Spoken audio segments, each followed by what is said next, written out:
Neuromitos, el caso del 10%. Casi seguro que en algún lado hayas escuchado que solamente utilizamos el 10% de nuestra capacidad cerebral. Digo, hasta se hizo una película sobre eso, estelarizando nada más y nada menos que Scarlett Johansson y Morgan Freeman. Pero exactamente de dónde viene esta afirmación, y por qué es tan popular, y qué tiene que decir la ciencia al respecto. ¿Será cierto que apenas si rascamos la superficie de lo que sería el total de nuestro verdadero potencial? ¿Y qué capacidades tendría alguien que llegara a aprender a utilizar el 100% de su masa encefálica? Dicen por ahí, que si llegáramos a usar el 100% de nuestra capacidad cerebral, podríamos, por ejemplo, leer pensamientos, descifrar códigos de mercados financieros e incluso hasta levitar. Pero tristemente vivimos encapsulados solo con el 10% de ese potencial. De esto hablaremos en esta sección de neuromitos. Y, lo siento chicos y chicas, pero, spoiler, ya utilizamos, por así decirlo, el 100% de aquello que tenemos en medio de las orejas. Es muy difícil rastrear de quién viene exactamente la aseveración de que solamente utilizamos el 10% de nuestro cerebro. Algunos apuntan a que fue dicho por uno de los padres de la psicología, William James. Otros, que lo dijo nada más y nada menos que Albert Einstein. Y algunos otros, que fue dicho por el gran neurocirujano del siglo pasado, Wilder Penfield. Y lo primero que podrás pensar es, bueno, si coincide con que el padre de la psicología americana, el neurocirujano que mapeó el funcionamiento de varias regiones del cerebro, y Albert Santísimo Einstein dijeron cosas similares, entonces deben de estar en lo cierto. Pues se notan así. En algunas de estas ocasiones se trata de una mala interpretación de lo que se dijo, como en el caso de James. Él, junto con Boris Yildiz, a finales de los 1800, instruyeron al hijo de Boris para acelerar su inteligencia y convertirlo en un prodigio, lo cual, según ellos aseveran, fue un éxito. El niño entró a Harvard a la edad de 12 años, habló alrededor de 25 lenguas y dialectos y se creía que tenía un IQ de 250. Al final de todo esto, James comentó, la gente solo alcanza una fracción del total de su potencial mental, comentando un reto al desarrollo intelectual, pero no refiriéndose a la capacidad cerebral. En otros casos, se trata de formulaciones apresuradas, como el caso de Penfield, que a mediados del siglo pasado reportó que al aplicar estimulación eléctrica o remover ciertas áreas de la corteza en pacientes que transitaban por una neurocirugía, no presentaban cambios aparentes en su conducta. Y por último, como en el caso de Einstein, se trata de situaciones donde simplemente, estaban bromeando. Ahora bien, ¿pero cómo es que se volvió tan popular este mito? Inclusive, a veces lo escuchamos en las facultades, lo vemos en los estantes de libros o en grandes conferencias impartidas por gente bien vestida con cara de intelectuales. Bueno, estimado público, aunque no tengamos una respuesta definitiva para eso, sí podemos inferir, con cierta seguridad, de que se trata de gente que no tiene mucha molestia por verificar sus fuentes, o, lo que es peor, que en privado reconocen que la historia y evidencia lo que sostienen es un tanto nulosa, pero aún así deciden seguir reproduciendo. Esto es lamentable, puesto que estos divulgadores se han ganado por X o Y medio un espacio y una audiencia, pero sistemáticamente juegan con la ignorancia de la gente, a lo que nos hace concluir que su dedicación y esfuerzo no se encuentra necesariamente en aspirar al conocimiento, sino a algo que, cuando se considera en solitario como el máximo criterio de éxito, puede llegar a ser verdaderamente peligroso y corruptible. Eso es el dinero. Pero para eso, queridos amigos y amigas, tenemos a la ciencia. Cuando se emplea adecuadamente, nos puede dar una imagen de lo que es el mundo y revelar algunos de sus misterios, inclusive a nosotros mismos. Bueno, comencemos desde lo básico. El cerebro es el órgano más complejo de todos. Inclusive, algunos dicen que es el pedazo de materia más complejo conocido en el universo. Y los científicos no lo dicen solamente para generar tabloides apantallantes, sino que en realidad puede llegar a ser un verdadero dolor de cabeza estudiarlo.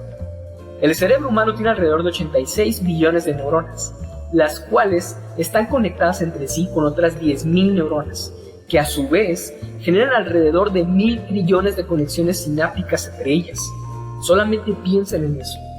Y eso sin contar que las neuronas no son el único tipo de célula en el cerebro. También hay otro tipo de células llamadas neuroglia, que se han encontrado implicadas en una variedad enorme de funciones, desde soporte hasta fenómenos como el aprendizaje. Pero esa será otra historia. El punto es que no es sorprendente que este órgano esté tan envuelto en misterio.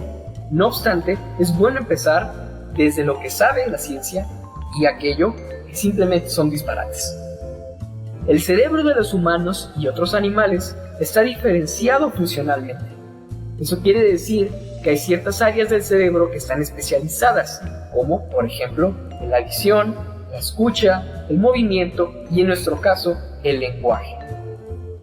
Se han desarrollado tecnologías que permiten analizar la actividad de estas áreas de una manera no invasiva en humanos, mientras realizan alguna actividad.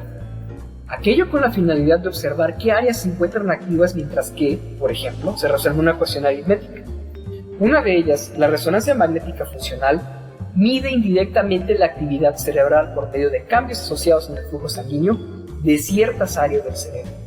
Esto da como resultado una señal llamada BOLD, Blood Oxygen Level Dependent Signal, que sirve como un método para contrastar aquellas áreas que muestran una mayor actividad, por lo tanto, un mayor flujo sanguíneo, de aquellas que no, en un determinado momento. Estudios con resonancia magnética funcional han logrado demostrar que en cualquier actividad hasta ahora estudiada, no solamente es una, sino múltiples áreas del cerebro las que están activas en un momento dado, dependiendo de la actividad que realizamos. Dichas actividades van desde movimientos coordinados con los dedos, conversar, tomar decisiones, resolver ecuaciones, ver expresiones faciales e inclusive soñar. En todas ellas se muestra que el cerebro se activa de una manera coordinada ante múltiples estímulos, y eso sin tomar en cuenta que aquellas áreas que no se activan también son parte de esa coordinación. Aunque es muy difícil ponerle un porcentaje a la actividad total que presenta un cerebro, reflexionemos sobre aquellos casos donde realmente se sabe que, por decirlo de una forma, el cerebro no se encuentra funcionando en su totalidad. Uno de los casos más claros serían aquellos relacionados con el coma, por múltiples razones, que van desde la sobredosis de algunas drogas hasta paros cardiorrespiratorios. En el coma se comprometen vías que van desde el tallo cerebral a la corteza y viceversa, que son sumamente indispensables para los estados de vigilia o conciencia. Sin ellas, básicamente, no podríamos estar conscientes del mundo y sus estímulos, por más débiles o fuertes que estos fuesen. Por eso, una persona en estado de coma es incapaz de reaccionar ante estímulos tan variados como el dolor, la luz o el sonido, y aunque pueden llegar a presentar algunos tipos de reflejos decrecidos, estas personas son incapaces de comunicarse o generar conductas voluntarias. Un caso curioso de estos pacientes es que, a pesar de todas las limitantes que presentan, aún conservan algunas funciones llamadas autonómicas, como son la respiración y la circulación, que están controladas por el tallo cerebral.